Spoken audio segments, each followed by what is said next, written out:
Hi, I'm Elinor Silverstein, and I'm here with Beth Rubenstein. And we're having a great conversation about how she used the heart hug, the Tellington Heart Hug, with her daughter. And she wants to give a little bit of a discussion before our talk. Beth. Hi, Eleanor. Hi. So I wanted to preface my talk a little bit with some words because this is a very personal story, and I'm sharing it with our community and whoever else can benefit from it because I think it's so very important. I've worked with my daughter and her issues for obviously since birth, or since she came to me at 4 months, and it's an ongoing process. But the thing is, and I had a wonderful success, which you'll hear about, using Linda's Heart Hug that Eleanor taught me. But it's also her personal story. And before I used it, I wanted to check with her and be sure that it was okay because it's very personal. And she did say, absolutely, it was fine. So I wanted to share it because, like I said, it's so important. My daughter has a lot of anger issues, and we've done many things, and I want to be clear that we've done many things. I've gone all routes with her. We've tried anything you can name, homeopathic medications. We've seen anthroposophical doctors. We've tried those remedies. We've done Bach flower remedies. We've done foods. We've done everything, and we continue on our journey. She's 18 now, but we're not done, and we will continue. So it's very important, for me, that's very important. And my work is founded in the work of Moshe and the work of Linda. I listen to everything and what Eleanor has taught me, and I don't only teach it to my students. I use it myself, and I think that's such an important thing in our work. That this is about us. It's not about only teaching it to others. So I live this work every day, and my children live this work. So that's why I want to share it.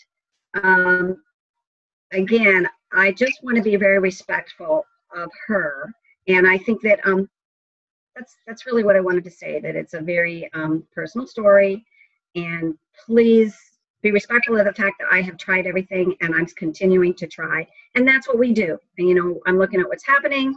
I'm looking at what could be happening and what I have the power to work with. Okay, and that's I think that's how I feel. Thank you, Beth, for sharing what is near and dear and deep into your soul as a human, as a woman, and as a mother. And as one mother hearing from another mother, and how many parents this will resonate with, that we do everything that we can with intelligence and with wisdom. And thank you for sharing this because it's very private, it's very personal, and opening your heart and sharing this with more parents to understand.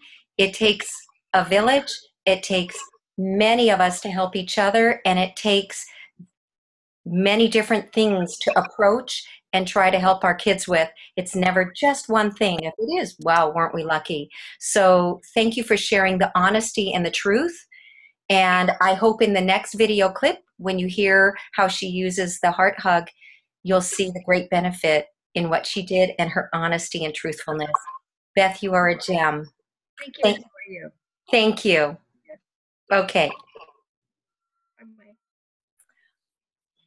Oh, hold on. I want to make sure that Linda's on. There we go. Okay. So welcome. I'm Elinor Silverstein, and I'm here with a fellow colleague, Feldenkrais practitioner and physical therapist, Beth Rubenstein. And we are here with Linda Tellington-Jones as a last-minute call to share with Linda an amazing, amazing story about using Linda's brilliant heart hug. Okay, so I have a daughter who is 18 who is kind of troubled. She has a diagnosis of ADHD, and she's been pretty consistent in that. How old is she? She's 18. Mm-hmm. She's also got some learning problems. She's a very right brain perceptual kind of learner, very good artist, has trouble with school, the school as it is. But she did just graduate from high school. She did very well.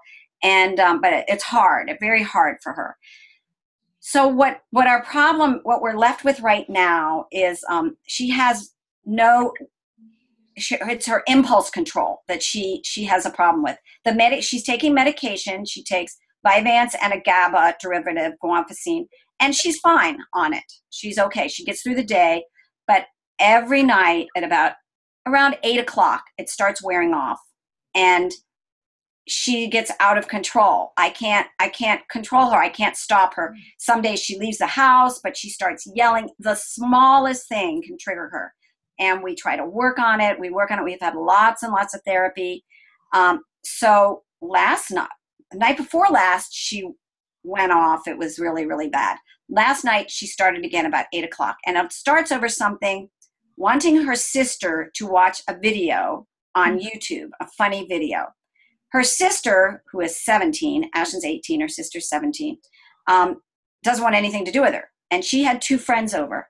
And Ashlyn wanted... Who had 2 friends over? Hannah, my younger girl, had 2 friends over. And Ashlyn wanted to be part of the group. And Hannah wanted nothing to do with her. So we have a big back room. Ashlyn walked into the back room and wanted them to watch the video with her again. So Hannah said no. They start fighting. Hannah just shuts down. She just ignores her totally. And Ashlyn started yelling. And when she yells, she curses. She's ugly, ugly, ugly, and loud. And Hannah had these 2 friends there who were just watching wide-eyed, trying to say, Ashlyn, be quiet, be quiet. And I listened for a little while thinking Ashlyn would stop because the other people were there. And she didn't. So I went back. Now, often it happens very late at night when I'm very tired. So I just get into it with her, stop, stop, stop. And this time I was not tired. I was fed, I wasn't hungry. I wasn't tired. I went back and I got very close to her. Want me to do it on you? Yeah, yeah. I came and I put my face and I said, sweetheart, do you need some attention? So I just said, do you need attention? And she went, oh. And so I took her close to me and I hugged her and I put my hands very gently on her. And then she started to, you could feel her calming. And then she's like, no, no, no. She's wearing my shorts. And she's screaming and screaming. And I said, I know, sweetheart. And she was going in and out, in and out. So I took her very gently, held her very close. She's little. I'm little. She's little. And I held her very close to me and laid her down on the floor. I went down on the floor with her because she was in a corner and there were things around. I laid her on the floor and then I had to turn her around. She did let me do it. And then I had to take her feet and drag her into the middle of the room, but she kind of let me do it because she was so amazed, like what was going on. And these friends were going, what is she doing?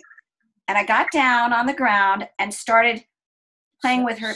I started playing with her feet, just pushing through her feet, like I would give someone a lesson with their foot. Yeah. And I saw that she was calming. And then I went up to her head and I just held her head so I could be sure that she was with me. When she get with me, then I put my hands on her sternum and just did a very slow, gentle heart hug. And I just started doing it. And she just calmed so beautifully. And the other kids there were like, what is she doing to her? But you could see her body, she totally softened, and she almost started snoring. She went into a deep relaxation, and then I went down and worked on her feet a little more and did a little on her pelvis just to pull everything in. It wasn't very long. I mean, I don't think it was 15 minutes. And then I sort of whispered a little bit to her about how to be calm with them and how to get them to watch the video. I walked out of the room. She got up. 10 minutes later, they were all sitting on the couch laughing at the video together. Then by 9:30, she went into bed and was asleep. Now, she has not slept at 9:30. I don't know how long. What happens is she wakes up at night because her medication wears off. And so usually she's up all night. She goes to sleep at 2 or 3 at the earliest. She's on the phone, on the computer, texting, doing her things. And sometimes a friend will text and she'll just leave. And she slept all night. Wow, what a miracle. Yeah, it wasn't planned. If I try to plan it, she won't do it. Yeah. You know, I can't ask her to lie down and do it. But it was a miracle. I have not had a night like that. And then I went to bed and slept. You know, it was just, wow. It was just beautiful. The most beautiful thing. That is so phenomenal. I am so grateful, Elinor, that you included that heart hug in your webinar. That was such a brilliant idea. It was beautiful. Linda, the heart hug is, it's parts of so many aspects of our being. And like you say, it's on that vibrational energetic level, not woo-woo energetic, but literally the vibration of the energy within the cells that everybody feels it. Everybody feels it. My thing is trying to think even how to do it on my dogs. But we do it on the dogs. Well, my standard poodles, their keel is so narrow that it literally, it's like, Oh, interesting. Yeah, they're such a big dog, but their keel here is so narrow. It's like, it's that narrow for a dog that's like 65 pounds. So Right. Yeah. Well, the next time, just for the heck of it, try it, putting the one hand just, as you normally would, and the other hand on the withers. Yeah. Just do that with the one hand, not two. That's what I do, is between the two hands in that way. What I would like, I do work. I don't work a lot with children. I work with mostly adults, but I do some. And people bring their kids with ADHD to me, and usually I work with them through more movement. I do calm them, and then I do a lot of movement.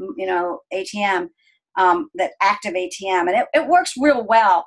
But I so want to be able to teach more parents of just these regular kids with ADHD, whether they have ADHD or not. They're diagnosed that way in school. All these 8-year-old boys, 6-year-old boys who are energetic, right? Energetic, but to calm them sometimes so they can sit in the classroom. Yeah. But I mean, take a look in this circumstance, and I'm so happy to be able to have this conversation. It's saving this girl's life. Yeah. It's absolutely. Well, and keeping her in the family. Wow. And just giving her this experience of being able to be calm without medication. Right. Have you attempted yet to show her how to I did not yet. I will now that she's experienced it. Now I can. Up to now, there was nothing I could show her.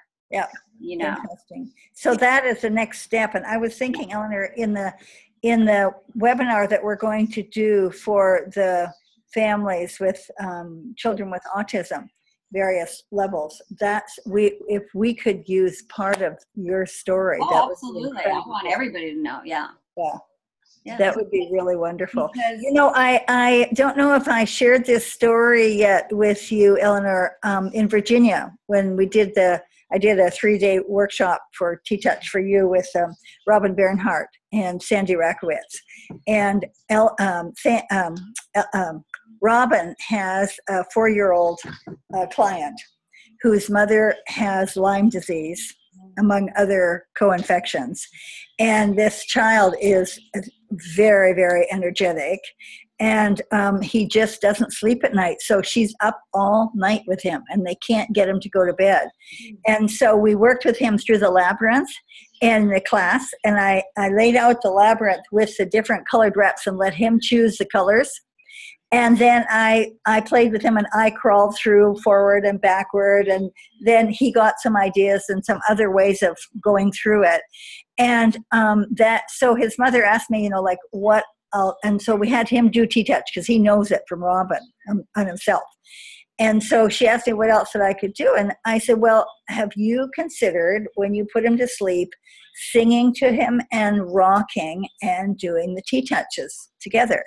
Just this gentle movement. And she did it. And that night he went to sleep in a very short time. And he only woke up once for the first time in ages. And it was a very short time, and went back and slept the whole night.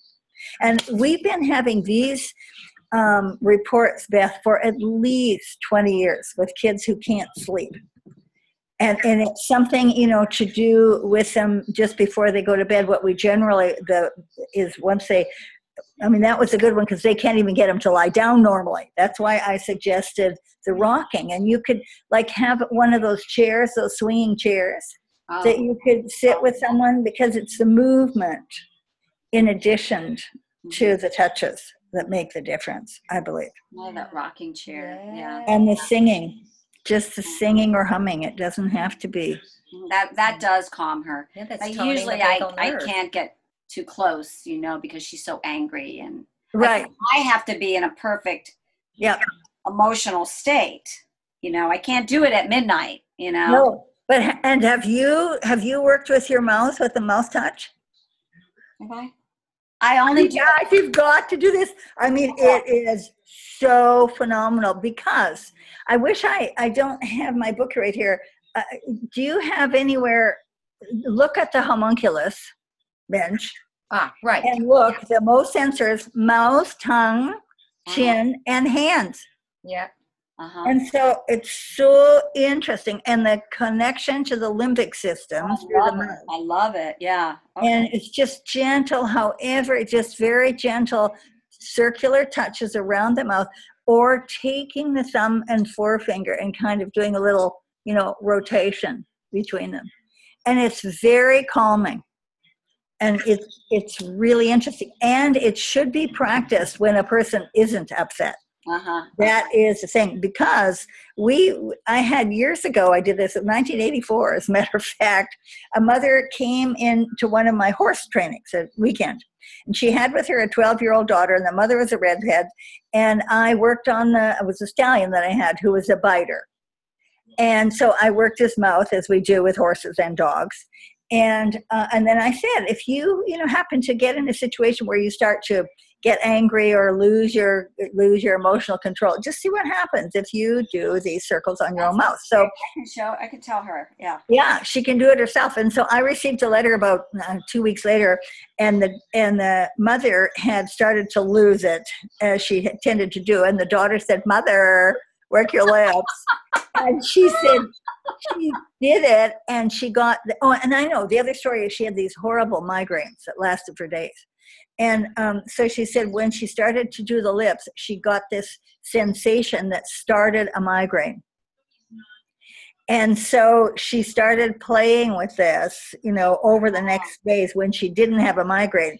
And it makes such a difference, this emotional component of the migraine, because what we found is that you can reduce your length of migraines and the numbers of incidents of migraines and the intensity by the connection. Beautiful. Well, I will definitely do that. It's so exciting. I'm so grateful. Thank you so much. It's wonderful. I know our Ms. Einstein. I love her. Yeah, we do love her. Believe it. So I'm going to turn off the recording. But Linda, I want to say thank you for being here at the last moment that we could do this, and Beth, for you sharing this story. Because I was so excited. I wanted to call Elinor immediately, but it was late. I wanted to call her. I thought, no, I'm going to see her today. I'll do it. I had to calm myself. Please give my love to your daughter. I will. And just know that the angels are with her and you on your journey. Yes. Thank you so much. Yeah. God bless you, Linda. Can we talk later, Elinor? Yes, I will call you later today. Okie dokie. I love you. Love you. Aloha. Aloha.